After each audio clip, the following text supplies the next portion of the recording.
dreams. And I've come to realize I can see it in your eyes, you're out to get me. Yeah, I know you're out to get me. Everyone rejects me, living in a conspiracy. And I've come to realize. Alright, y'all. I want to know the truth, and tell me in the comments. Have you ever in your life played the original Star Raiders, the one for the 8-bit computers that was ported over to the 5200? I really want to know because it's one of my favorite games from back then.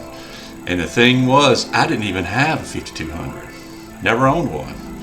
But back in Christmas of 1982, I was blessed to get a ColecoVision. And what was even cooler was that my neighbors, two guys that were kids about my age, they got an Atari 5200. So that week after Christmas time, you know, you have like a week or so after till the Monday after January 1st, when you go back to school, we wore a path back and forth to each other's house playing video games. Now my buddies next door had gotten several games that Christmas to go with their 5200, and I remember playing them. They were mostly arcade ports and stuff like that, but there was this one game called Star Raiders I eventually noticed, and I asked them, I was like, what is this? And they're like, well, we don't know. It's, you know, we couldn't figure it out, and it's definitely not a pick up and play kind of game. I mean, you've got to look at the instructions or you won't have a clue what you're doing.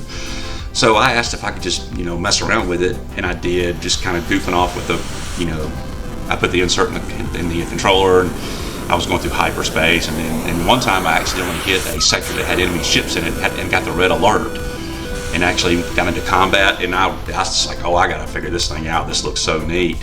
So I asked them if I could take the manual home and just read it overnight and come back and try to play again the next day, and they were like, yeah, sure. So, and it, for a console game, this manual was 35-40 pages long. I mean, that's a lot of pages for a game for a home console back in those days.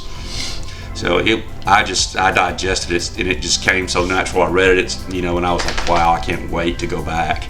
And the next day I went back and completed a couple of missions on the novice level, and then I went one up to the next level, and they thought it was cool too once they understood it, so we got a lot of fun out of the game. I always loved this game, but I also feel like many people missed out on the classic 8-bit version of Star Raiders for two primary reasons. The first is that most households weren't ready to invest big money in a home computer when Star Raiders came out in 1980. The second was that the 5200 had a very short lifespan of less than 2 years before Atari pulled the plug and discontinued the system in May of 1984. Most of the games released for the Atari computers were the usual arcade ports, and the majority of the original titles that came out were a lot like the arcade ports with their style of gameplay, but Star Raiders was different. On the harder skill levels, it is a complex, demanding, and very immersive experience that plays like a full-blown space simulation. Now, to get why Star Raiders was a big deal, you have to look at what the video game industry was like back in the early 80s. The arcades were booming, and on the home front, the Atari 2600 was king of the home consoles. Most games played on a simple loop where you're trying to get the highest score possible, and that was the main objective of the game. It was a simple formula, and it worked great. It was instant fun for everybody. Now, when you look closely at Star Raiders, you can easily tell that the game was heavily influenced by many different sci-fi movies and TV shows from that era. I will let you connect the dots, but for starters, the bad guys are called Xylons. You work for the Earth Federation, and your spaceship uses hyperspace jumps to cover large distances in order to engage the enemy Xylons. Something else that I found interesting was that Star Raiders wasn't cooked up by a large group of Atari executives and programmers in a big boardroom. The game was the passion project of a single Atari engineer named Doug Neubauer. Neubauer wasn't even a game designer for Atari, he was a hardware guy. He was the brainchild behind Atari's Pokey chip that produced great sounds for the Atari computers and for the 5200 also. During a quiet period in between hardware projects, Neubauer decided to try making some software. He was inspired by two things: the epic sci-fi of Star Wars and an old text-based computer game called Star Trek. He thought the text game was boring to play, but he was fascinated by its strategic map and the idea of managing a ship's systems. He wanted to combine that strategy with the visceral first-person action of a blockbuster movie. He wanted to put you right there in the cockpit, basically, is what he wanted to do. This was a wildly ambitious idea for 1979 when he started working on it. Home computers had almost no memory to work with. There were no software libraries for 3D graphics. Neubauer had to figure out the math himself, later describing his own code as crummy but effective. He couldn't even get the hardware to show more than 2 enemies on the screen at the same time. But he kept working on the game, mostly for fun in his spare time. He ended up with a game that simulated a first-person 3D cockpit view, something that was almost unheard of. He programmed a dynamic galaxy map where enemy fleets moved in real time, forcing you to make strategic choices on the fly. This is especially true on the harder levels, on the warrior and the commander levels. Without question, you have to make some tough choices sometimes when you're playing the game. He also created a complex web of ship systems, shields, engines, weapons, scanners that could all be individually damaged, changing how the game played from one moment to the next. Again, it's all about strategy. So what does it feel like to actually play this version of Star Raiders? This is where all of Neubauer's hard work pays off. Now, I'm playing using an emulator called Atari that's designed to run all of the 5200 games and the games for the Atari 8-bit computer line. Back in the old days, in the early 80s, the first thing you had to do was you had to insert the gamepad overlay onto the number pad of the 5200 controller. You know, like most folks, I am no fan of those terrible Atari 5200 joysticks. But with Star Raiders, they were perfect as long as everything on them was working, properly. I haven't checked, but I'm about positive that no other 5200 title used the controller keypad to as big of a degree as Star Raiders did. You've got buttons for your fore and aft views, galactic chart, shield, attack computer, and hyperspace. This obviously isn't pick up and play, this is a pre-flight checklist. The 5200 controller, with its keypad resting in your hands, allows you to react and make snap decisions much quicker than when playing the game on an Atari computer.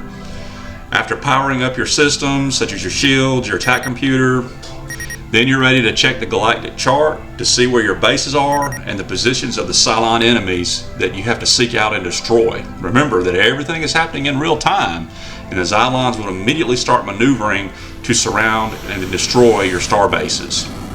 This is the core gameplay of the 8-bit version of Star Raiders. It's a constant juggling act between clearing out each sector of Cylon enemies while keeping an eye on the galactic map to figure out where you should hyperspace to next to keep your star bases safe. And your ship will inevitably take some hits from time to time, especially on the higher levels, and some of your ship systems will be damaged or destroyed. Many factors will determine how well your final rank will be. If you destroy all the enemies and finish the mission, how many times you dock at a starbase for repairs and to refuel is one of them. So you have to decide sometimes, should I risk going out there and continuing to fight even though I can't use my attack computer, or maybe my shields are damaged, because when they're damaged they flicker on and off. You just have to decide that on the fly if you're trying to get the highest rank possible. This pushes you not just to win, but to win flawlessly. The game demands constant, overwhelming awareness. It is a masterpiece of design that is, by its nature, incredibly stressful. This game demands absolutely everything from you. And speaking of demands, if you're enjoying the video, do me a quick favor. Hit that like button, it really helps me out. And if you're enjoying it and you want to see more videos like this, please subscribe. I'd appreciate that.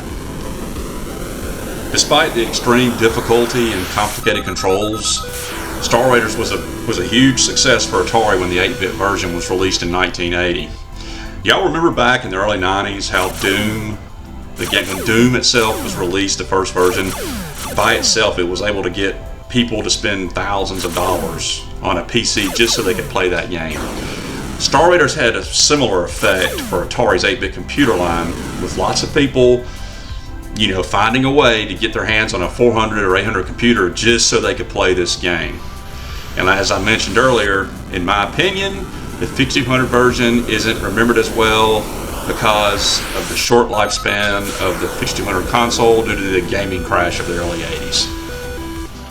Now, I'm sure that a lot of you who've never played this game did play the Star Raiders for the Atari 2600. And I did too eventually, but I played this one first.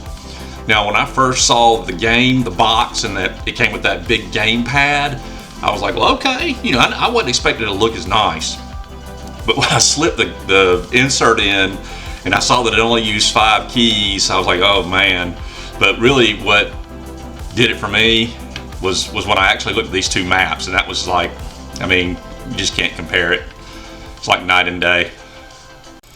Now, if you'd like to see me beat the game on the commander level, just click on this video. It's up here somewhere.